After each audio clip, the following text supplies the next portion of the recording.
मेरे लिए तुम प्रायोरिटी नहीं हो, अभी गर्भ में जो है उसको सुधारना है। दया करें, सब पर दया, क्रोध नहीं, आक्रोश नहीं। और कई लोग होते हैं वो क्रोध नहीं रोक पाते अपना, ऐसी माता जी डायरी रखें, किसने आपके साथ कब क्या किया उसमें लिख दो, बोले 9 महीना बाद बताऊंगी तुझे तो अभी क्रोध नहीं करूंगी। उस समय क्रोध नहीं करना है, और उस समय तुरंत लंबी लंबी सांस लो, जिससे आपको अच्छा लगता है वो अच्छा लगने वाला का क्रोध नहीं आना चाहिए। सबसे ज्यादा गर्भ के बालक की बुद्धि को विकृत यदि कोई करता है तो वो मां का क्रोध, जब गर्भ में बालक होता है उस समय क्रोध ना आवे। सत्यम शौचम दया दानम। और 5वां थोड़ा कठिन है, लेकिन डॉक्टर से प्रिस्क्रिप्शन लिखवा करके, घर के बड़े लोगों की आज्ञा लेकर के अगर ये 5वां भी हो सके तो करना चाहिए।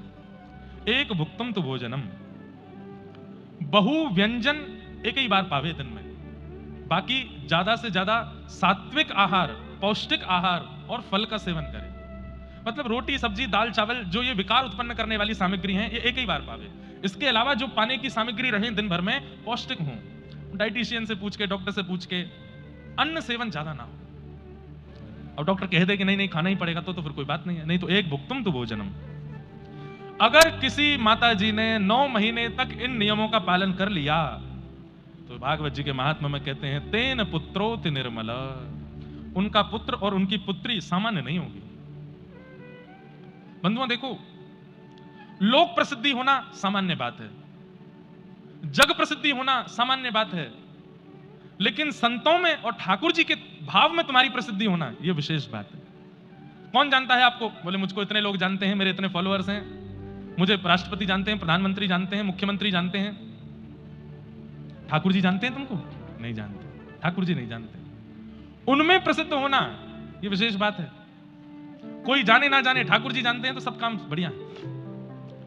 आज कबीर दास हैं, दुनिया के प्रधानमंत्री आएंगे चले जाएंगे, राष्ट्रपति आएंगे चले जाएंगे, मुख्यमंत्री आएंगे चले जाएंगे, लोग उद्योगपति आएंगे चले जाएंगे, कभी कोई देश बड़ा बनेगा, कभी कोई देश छोटा बनेगा, लेकिन कबीर दास की गाथा चलती ही रहेगी। मीराबाई के चरित्र चलते ही रहेंगे दुनिया में। सूरदास जी के चरित्रों को कोई रोक नहीं सकता, ये 1000 साल बाद भी गाए जाएंगे। क्यों? क्योंकि ये ठाकुर जी के लोक में प्रसिद्ध हैं, ये ठाकुर जी में इनकी प्रसिद्धि है।